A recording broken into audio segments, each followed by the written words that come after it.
Social media got me a $17.75 million listing. And I got so much hate for that. The behind the scenes was just a lot of sacrifice. I was 18 years old when I started, and I was so determined to have success. It's impossible that I just do one open house and glamorously get a sale. For me to stand out, I'm gonna have to do something no one else has done. Your mom was a teacher. You didn't have connections in the real estate industry, so you had to just make it happen in one of the most competitive markets in the United States, Miami. I'm not going on social to be bored to death, to fall asleep. I'm going on social to be entertained. So if I'm going to keep someone watching me, I want to make sure that they're engaged, and I want to make sure that they keep watching the video. When you do the cuts, this is the beautiful family room, and then you go to the different cut. This is the kitchen. No, how did we get to the kitchen? What are you seeing on the way to the kitchen? That's a feeling, getting the whole feel for the house. You've done now on camera several hundred home tours across social. What have you learned about giving a good home tour? How do you get people's attention? I think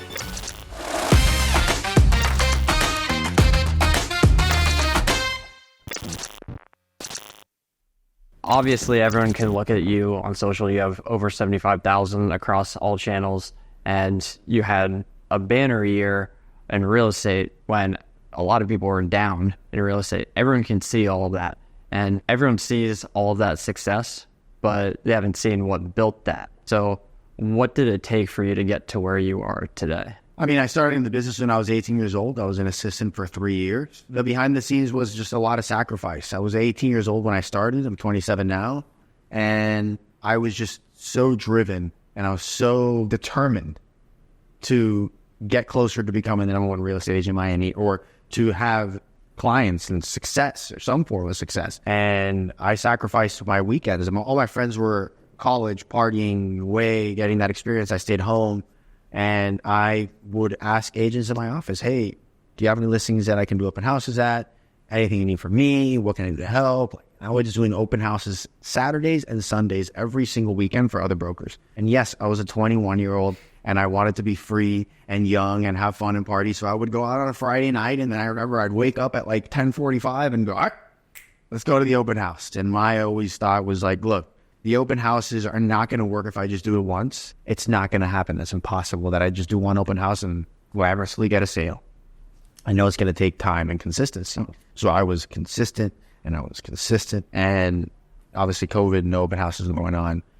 And then now it's just been like a snowball effect, of all the people that we've met and the relationships we've built over time. In 2014, what your grandpa handed down the car to you, your first car, when you were told by your mom, she gave you $40 for your first gas payment and said he needed to get a job to keep paying for his gas. My parents did a great job raising me. I think obviously my upbringing definitely had a lot to do with it. My mom doing that, giving me the $40 and saying, hey, this is the last tank of gas I'm going to pay you.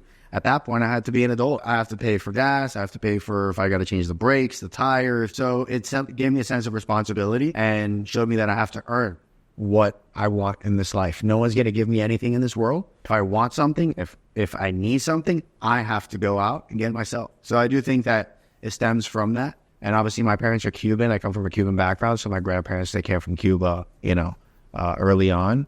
My dad was born in Cuba, came here when he was about like 7 years old. So, coming from a family of immigrants, that's kind of like instilled in you, right? That, you have to work for the things that you want in this life. It kind of ties into the real estate side. Your mom was a teacher. You didn't have connections in the real estate industry, so you had to just make it happen in one of the most competitive markets in the United States, Miami. One of your quotes is, I decided that I really had to get creative and think outside the box and do things that others weren't willing to do to stand out. Can you talk to that? I didn't have any family in the business, so I learned through being an assistant, and I was brought into the business and learned from someone else that gave me a great opportunity because I was tutoring their kids. I was an assistant, and then ended up working on the team. And when I decided to go on my own, at that point, I realized I'm 21, maybe 22 at that time. People my age are not looking to buy houses. They're not buying the properties that I was wanting to focus on, which obviously is luxury, and I wanted to do that. Kids my age weren't even renting anything. Like, nobody at my age was doing that. So I realized, look, I have to get creative. I have to think of a way that I can show people that I'm in it. I'm serious about it. This is the real deal. So I wanted to make that known. So I was like, all right, what can I do like different so that I can meet people that are older, because older people that are older are obviously the ones buying. And what could I do to also show these people that I'm serious and make them have the confidence to work with me? So then I resulted to, open houses. I resulted to social media. I resulted to TikTok dances, doing a bunch of different things that I hadn't seen anybody ever do. But I was like, if I'm really going to make a difference, I have to do something different. For me to stand out, I'm going to have to do something no one else has done. So, and at that point, really, social media wasn't that big of a thing. So I started doing it, and I saw people were reacting to it, and the more people would react, I'm like, oh, wow, this actually works. As a kid in his 20s at open houses, talking to people to purchase $1 million house, I'm sure there's things that you had to quickly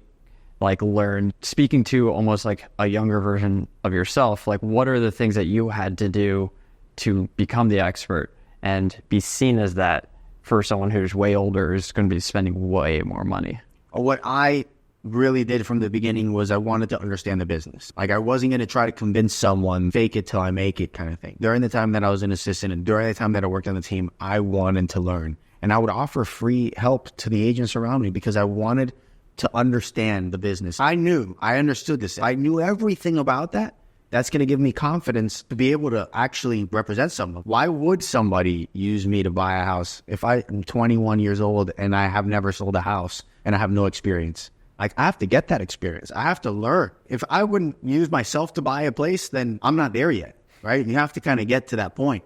So I remember I had a binder like this, printed out all the contracts. So when I was in front of people, I actually understood. Now, did I know everything? No. What really helped me was I was humble enough to understand that I don't know everything, right? I'm not going to know everything. And if somebody asks me a question and I don't know, my answer is, I don't know right now, but I'm going to get the answer for you. And then I would get back to them. You learn as you go.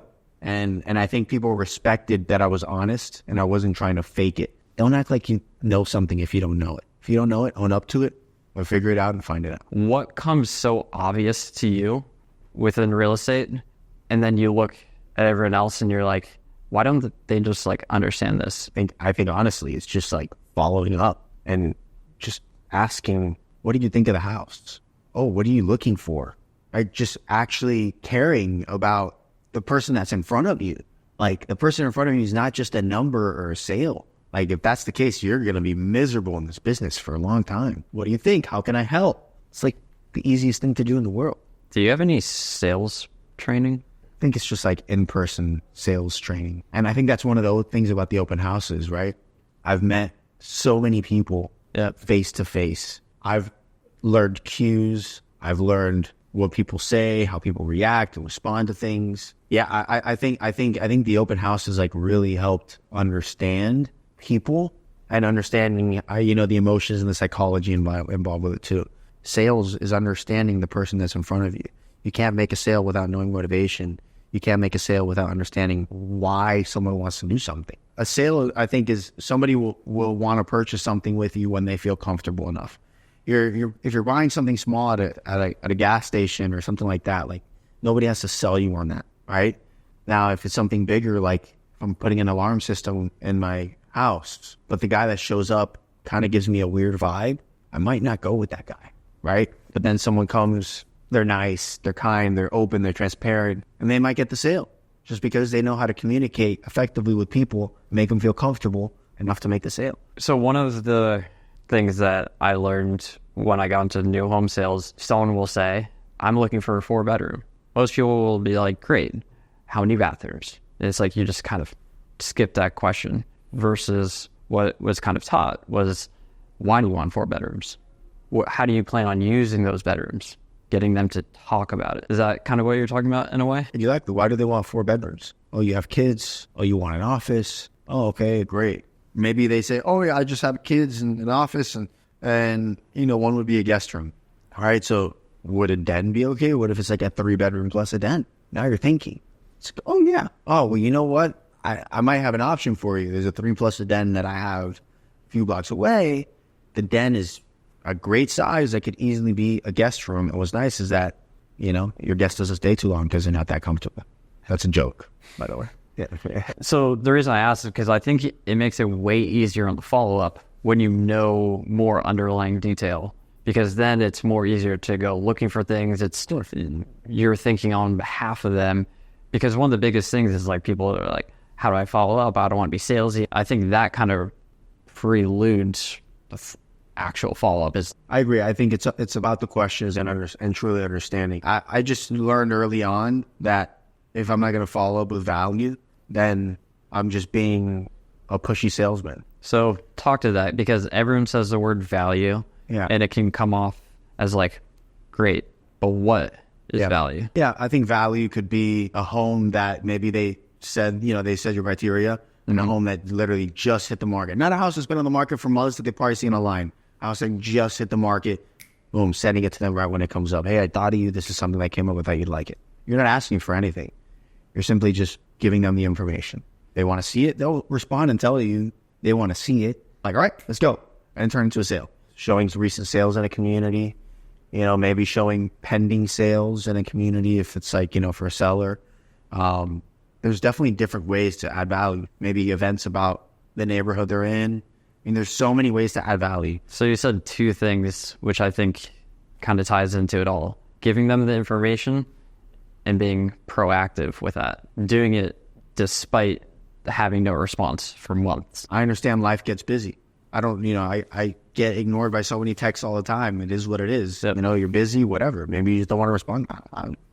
But the way that I look at it is, if I keep following up and I'm providing value, I'm not annoying them related to what they're looking for, they're going to respond when they want to. And not only that, even if they don't want to respond, they know me as the guy who is relentless. And man, that guy, he actually wants to work. When I'm ready, I'm calling him. I think the sales side is kind of like very easy to overlook, the follow-up side, because we all look at like in social media, it's shiny, but then the sales is what ends up tying it together, marketing sales. But I think there's a misconception, like, you don't have to pressure anybody into a sale. If you want to buy the place, you're going to want to buy the place. If you're going to want to sell the place, you're going to want to sell the place. You were told, dude, give it a rest, act more professional. You don't do that at all on your videos. You know, when that happened, I remember I posted a story or posted something about it, and people were just messaging me like with so much support. You know, because I was 22, 20 something. So, you know, I'm human. Self-doubt, right? You have doubt sometimes. But when I posted that, and it's just like everybody reaching out and offering the support, I'm like, you know what? I'm on to something.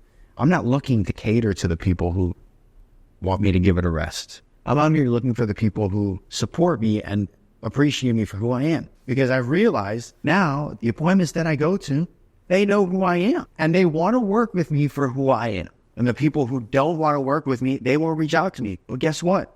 I'd rather work with the other people. Because the other day, you should work with someone that you feel comfortable with and that, you match energies, right? And that you feel good with. So, I do give it a rest. That was, after I saw the support, I literally just I was like, all right, I'm going to not give it a rest. If people are hating on me, that's a good thing. Because if people weren't hating, then that's a problem. Because that means I'm not doing anything worth talking about. I just kept doing it. I kept doing the videos. Most property tours are very boring. It's just like, there's no agent in it, but I know video is necessary. It takes so much work to go and put a 10, 20-minute creative video. What does your creative process look like? Honestly, it's just me being myself, man. I just try to find something fun to do or give some form of, making it engaging. Because I realize that, when I go on social, I'm not going on social to be bored to death, to fall asleep. I'm going on social to be entertained. So if I'm going to keep someone or have someone watching me, I want to make sure that they're engaged. And I want to make sure that they keep watching the videos. How it normally works is my videographers will get there. I usually show up a little bit later on. My videographers will get there. They start getting B-roll and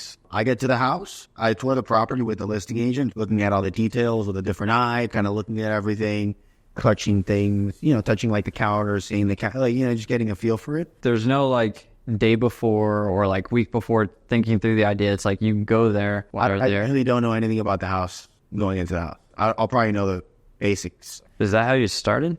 So I'd rather go off the cuff because then you start overthinking it. So yeah, I mean, from the beginning, I would just kind of just go in and figure it out. Obviously in the beginning, I'm a little more nervous. I'm a little like everything is different, like in different eyes. But now that I've done it so many times, I already know. I walk in, I learn it, and we do one take. Boom. One take with the YouTube video. And of course I mess up all the time. I'll mess up and then we'll just like, hey, just cut it. And you'll cut it. You'll see it in the video. Sometimes there's cuts. But I always go one take on the YouTube video. And then the Instagram ones, we do separate. We do that separately. So you've done now on camera several hundred home tours across social. What have you learned about giving a good home tour? How do you get people's attention at the beginning? It would be important to keep the energy high during the course of the video, have inflection with your voice, show that excitement. And I would say, don't just point out like what everyone can kind of see. I think it's all in the details. Details are very important in anything. Can you give an example? You're in the living room and maybe something that you might not be able to see from the angle that's showing with me in it, and maybe from an angle of that corner or a certain angle of the shot, you can say, hey, living room, beautiful living room here. And you have the floor to ceiling windows looking out to that unobstructed water view. So that's a detail that on camera, you would know if you're at a certain angle from the living room, you might not see that because if there's light coming in. So saying that, I'm specifying a specific item that otherwise someone wouldn't really pay attention to unless I mentioned it. That's why I always mention the countertops. I try to mention as much detail as I possibly can. The reason I was asking is because, one, people can easily look at your videos and they'll see, oh, it's a 10, 20-minute video. How do I talk about a house for 10 to 20 minutes? And I think there's things that you've learned through all of the times that you've done open houses, like you've taken through people that I feel like it's just second nature to you at this point. And I'm just curious, so... Honestly, it could be definitely second nature at this point because you're right. I've toured so many people. I've showed so many houses, but I just get into it. It's when I'm in the moment, I'm in the moment. I'm not going to like think about what I'm going to say or not say. I just roll with it. And I think that's what makes it important, right? Because when you do the cuts, it's boring. This is the beautiful family room, and then you go to the different cut. This is the kitchen. No, how did we get to the kitchen? What can we say on the way to the kitchen, right? That's a feeling. That's, that's getting the whole feel for the house. Well, I was going to ask you, like, was there any idea around having a really long tour, or did it just happen? No, I think in the beginning we were trying to do more short. Okay. And then we noticed that the longer videos would be better. Anybody watching would be like, who watches a 48-minute house tour? I mean, look, there's people that watch it. Somebody came up to me one time and literally told me that they watch all my videos. Like, he watches my whole tour and he gets enjoyment. Like, he was saying, like, hey, like, I laugh and I'm having fun. And I'm like, so he, I guess he gets enjoyment from watching the whole thing. I guess I keep him engaged, right? Yeah. Some people enjoy watching those videos. I mean, hey, look, everybody has their own thing of what they want to watch. So, first question off of that is filming and editing isn't cheap. So to do a 48-minute video, how do you create that partnership? Like, how can someone else like do that? Because that's an expensive video too. I've been working with them for years now, and we started very early on, like in their career. We've grown together, and it started with them just editing videos because I think I told you I had somebody that would record me on my camera. I had a camera, and they would record me, and then it went from them editing my videos to, hey, I'm tired of, let's just do it all. If they're going to invest into this, like, and do the level of your videos, what should they expect? Range? It depends, man. I think that's a very political answer, but it depends. It really does. It depends on the length of the videos, the quality you want, and how many videos you want to do. So say could YouTube video a week if they want something. I would say, budget maybe like, I don't know. It's tough to say. A couple $1,000s. Okay. 2, 3, 4, 5. It depends on the quality of video and the length of video. Because everyone is going to look at your stuff and see, like, man, how does he afford to, like, do all that? Like, I afford it because it brings me sales. Yeah. My sales pay for the videos. If they didn't work, I wouldn't do it. It's an investment in the business and in the future, and I need tax write-offs. I started with low budget, and best quality. I bought a camera, a Canon EOS M50. I paid $15 an hour for a buddy of mine to record me. Then we got to this company, right? The company that does it. But it was gradual. And I think that's how all these things should work for anybody. Everybody has one of these, right? We all have one of these. So use it. You don't have to get so crazy. And all the videos on Instagram that we actually post, they're with the phone. Oh. You brought up Instagram, which two different platforms. Do you shoot the videos differently? Yes. The difference is one is like this, the other one's like this. Well, besides the camera. The difference is you know, both platforms are very different. YouTube is more long form, like we talked about. So it's a longer tour. You go in more detail. And then Instagram is more to the point. Let's go quick. Let's do the house as fast as we can. What are the best things about this house and how are we going to highlight them? I've very limited time to get your attention. I think you did something smart with your videos. It's not all your listings. Some are, but some aren't. But I think that helps you keep up the consistency as well. So how do you get other agents to allow you to video their homes? I ask them. Some people want to do it. Other people don't. And a lot of agents do follow what we do and what we post. So a lot of those agents that follow us and like what we do, they allow us to do these videos too.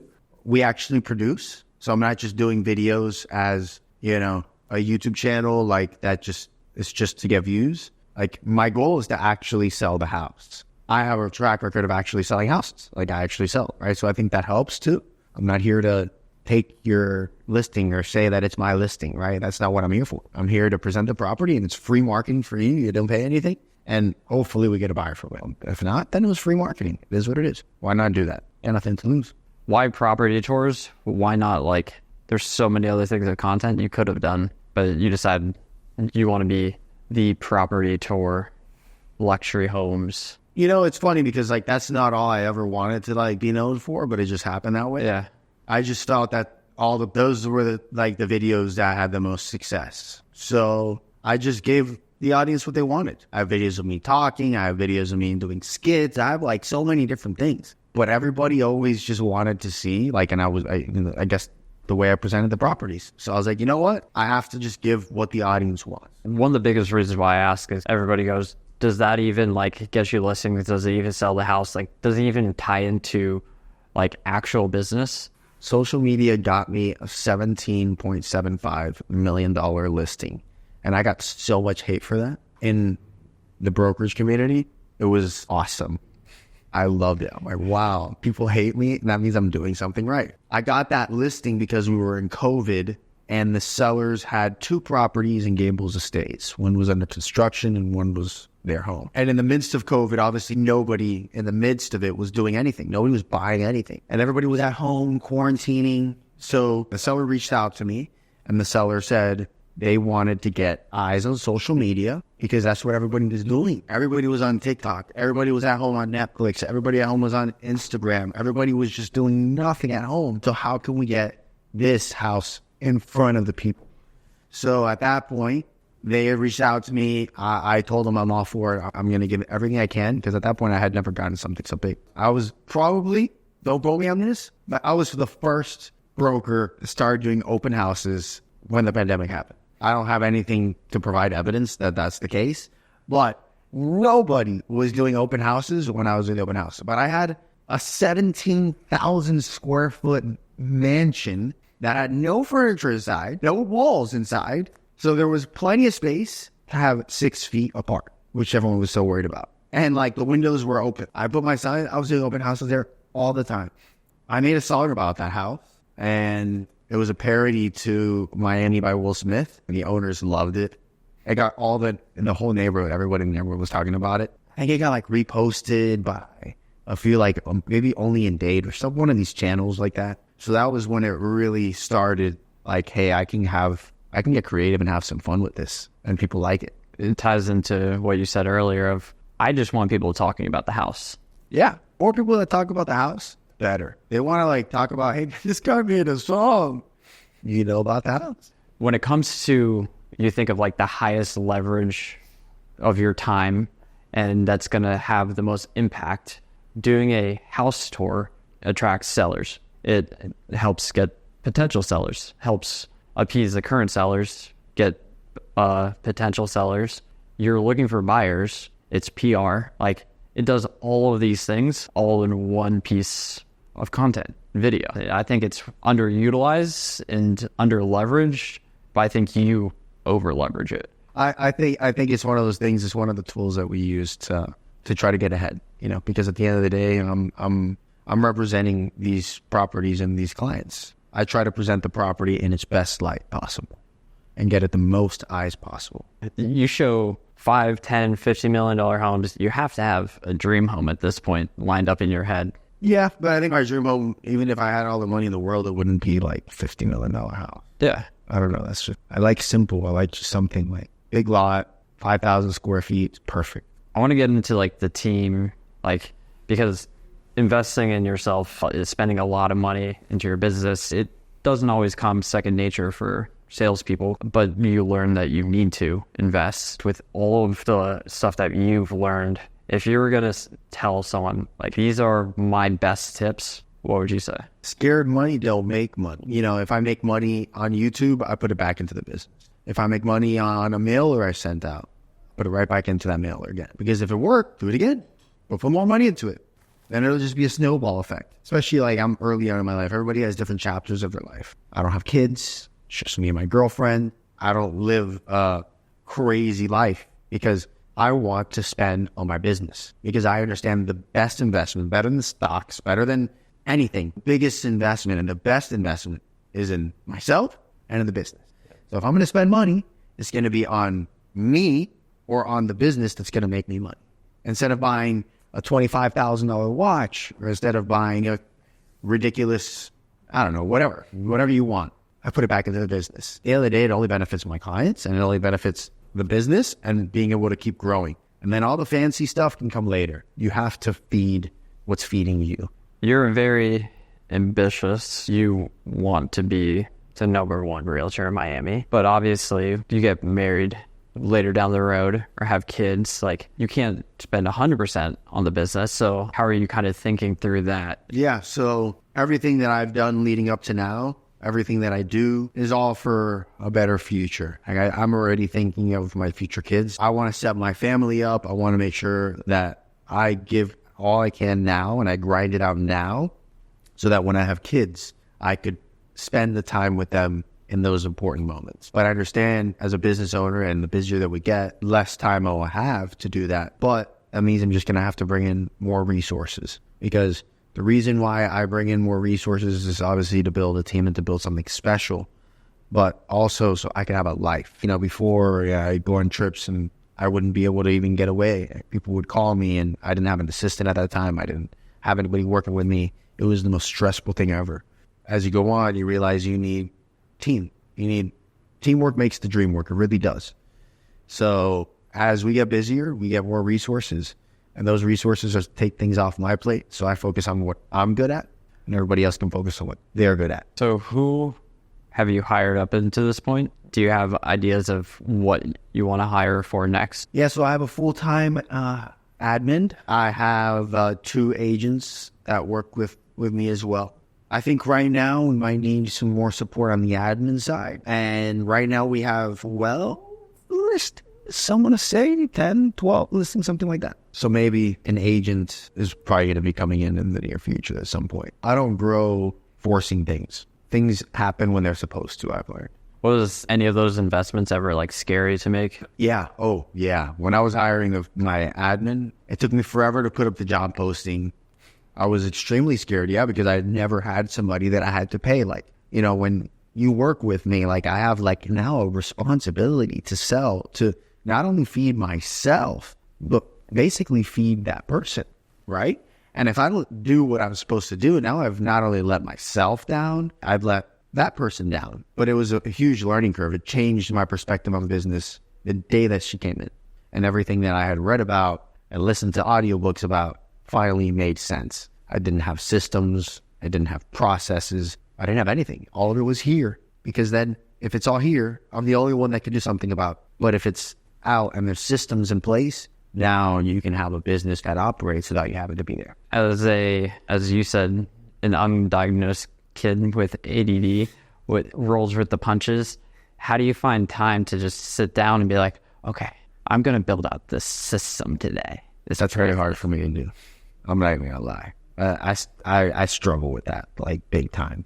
I have to glue myself to the seat. I'm an office guy. I can't work from home. So I come into the office every single day. So if I don't have appointments, I'm here, right? So I glue myself to the seat and I make sure I get stuff done. But sometimes I even get distracted when I'm sitting down and trying to get stuff done. Usually it's just like, when I'm on it, I'm on it. And I know that I gotta act on it quick and I gotta do it. But I do struggle with that. Is there one that comes to mind that you're like, after you did it and it was in place in your business, you're like, wow, this is like a game changer? Yeah, like a simple checklist, like literally just a game plan of everything. Once this happens, a list of what has to happen after that. That's it. Like that, game changer. Because at the end of the day, what's in here is only in here. I have to put that on paper. There's a lot of steps that come in the way of like transactions. What happens when we get a listing? We're like, just put in writing, make a checklist, make it easy. All I have to do is check it off and get it done. And that's the simplest way to do it. I was curious because you talked about like, you want to build a better future, all of this. Does this come from any place? I think it just comes from seeing my parents, working and doing what they needed to do, right? They were great parents, great role models. I mean, honestly, I would do the same thing to my kid, even if I was a millionaire. Like, and I've talked and had this conversation with people, and some people disagree. But even if I'm a millionaire, I would give my kid a Honda Civic used, free and clear. And if you want something nicer, work for it. Pay your gas. Gas is only $40. What are you going to do to earn what you've been given? If you have that sense of, okay, now I have to take accountability for my life, that's what's going to happen eventually anyways. So that honestly was the best thing I think my parents ever did for me. I would definitely repeat that with my kid. Even if I was a multi-billionaire, you want something nicer, you work for it. I got my grandpa's car, and a few years later, I saved up the money and sold the car, and I bought a Camaro. I wanted a sports car. I wanted the Camaro. I had to earn it, and I earned it, and I felt so, so good. So I think there's a sense of like growing up, like responsibility with doing that. Maybe that was one of the reasons why, I'm so eager and hungry to this day. I've always liked nice things. I've always wanted to be successful. I always had a passion for houses. I would drive by and, I went to Pinecrest Elementary, so I would drive by all the houses in Pinecrest and I'd be like, that's going to be my house one day. I'm going to build my mansion on that lot one day. I've always loved houses. I've always had that like eye for it. And there was no doubt in my mind that I was going to be successful, whatever I did. So I think that like sheer competence, and it's not if, it's when. It's just instilled something in me since day one. It all came from your parents. I think it came from my parents. The way I was raised. I mean, my parents, best parents ever. They raised me great, and I would do the same thing for my kids. Parents are everything, man. Family. Time to get me to cry. And then try to get me to cry. Nah. So if people want more, where should they go to follow you? So if people want more, you can follow me on Jonathan M. Vega, at Jonathan M. Vega on Instagram. And then on YouTube, you can just type in Jonathan Vega, and our YouTube channel will show up. And we have a TikTok, and we also have, I think that's really all we use, it, LinkedIn and stuff too, but those two are the main ones. Best property tours ever on YouTube. If you want to see the best properties in Miami. From the number one Miami realtor. From the number one Miami realtor, that is the place to go. And we try to make it fun too, and engaging. You got to have some fun.